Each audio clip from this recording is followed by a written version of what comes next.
Salam mehriban ildeşler. Men Aygözel Çariýewa. Biz bu kursumuzda siz bilen Microsoft Office programmasy bolan Excel programmasyny näde ulanmaly, şonu öwreneriz. Indi bu Excel näme üçin gerek?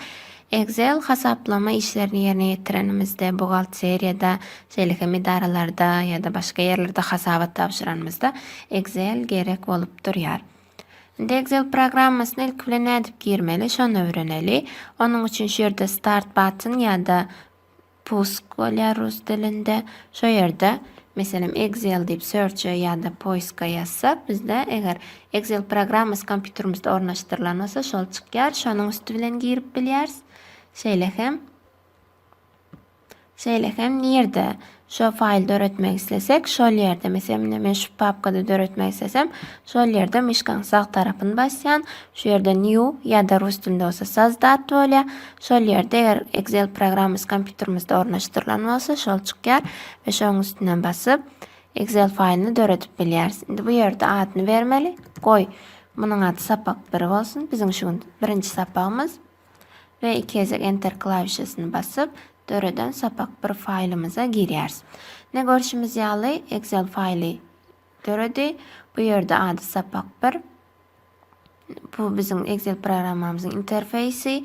Görüşümüz ýaly bu yerde harplar bilen, İngilizce harplar bilen belgilenen sütünler var. Şeýlehem sanlar bilen belgilenen setirler var. Ve setir bilen sütünün birleşen yer hem öýçük bolup durýar. Indi her öýçüň özüniň ady var.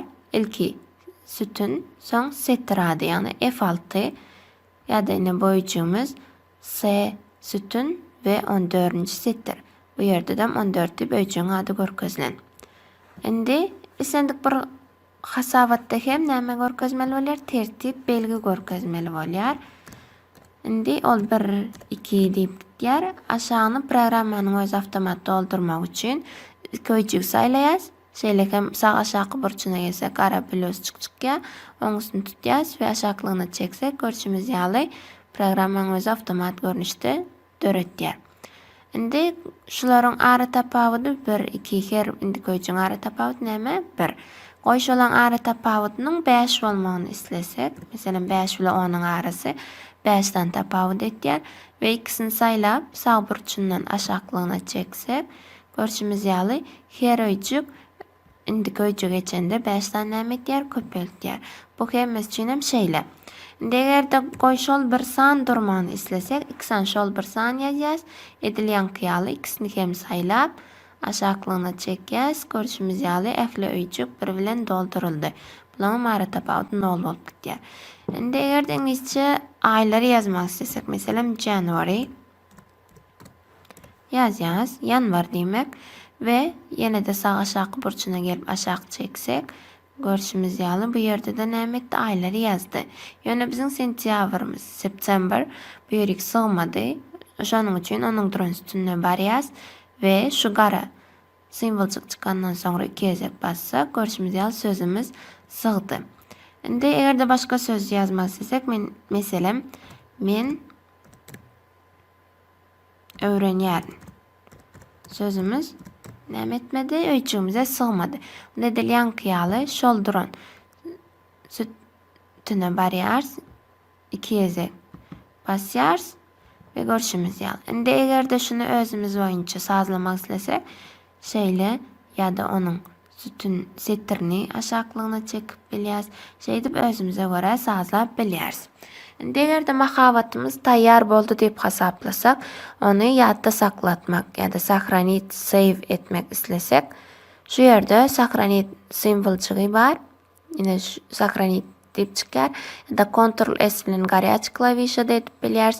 Ýa-da faýlyň üstü bilen şu ýerde sahranit İngilizce'de save bolýar ýa-da sahranit kak ýa-da save as bolýar İngilizce'de. Şol ikisiniň tapawydyna seredeliň. Sahranit bolsa şol bir duran faýlymyzy sahranit etýär. Egerde biz şunu başga ad bilen sahranit etmek islesek, onda sahranit kak ulanmaly bolýarys. Goý diýeli, meselem täze ad bilen sahranit etmekçi ve bu ýerden tipini ine tip faýly diye görnüşini saýlap bilýäs.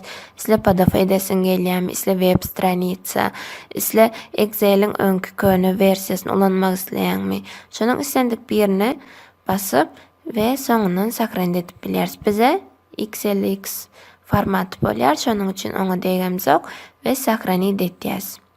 Görüşimiz ýaly ýanky papkada nämetde täze döreden faýlymyz hem ýatda saklanyp sakrany edip boldy. Indi egerde başga biz şu Excel faýlynda işläp durys, biz başga bir Excel faýlyny açmak istesek, onda faýlyň üstüne basýas, şu ýerde открыть ýa-da open bolýar inglizçede. Şonu basýas. Ve bu yerde haýsy papkada senin Excel'in gerek bolsa şol papka barýan. Mesela menki Excel papkasında şo yerden sendik birini saýlaýan. Ne görüşimiz ýaly şol nämetde şol faýl açylýar. Indi bizim birinci sapamız şunlukda tamamlanýar. Indik sapaklarda görüşýänçä hoş sağ olun.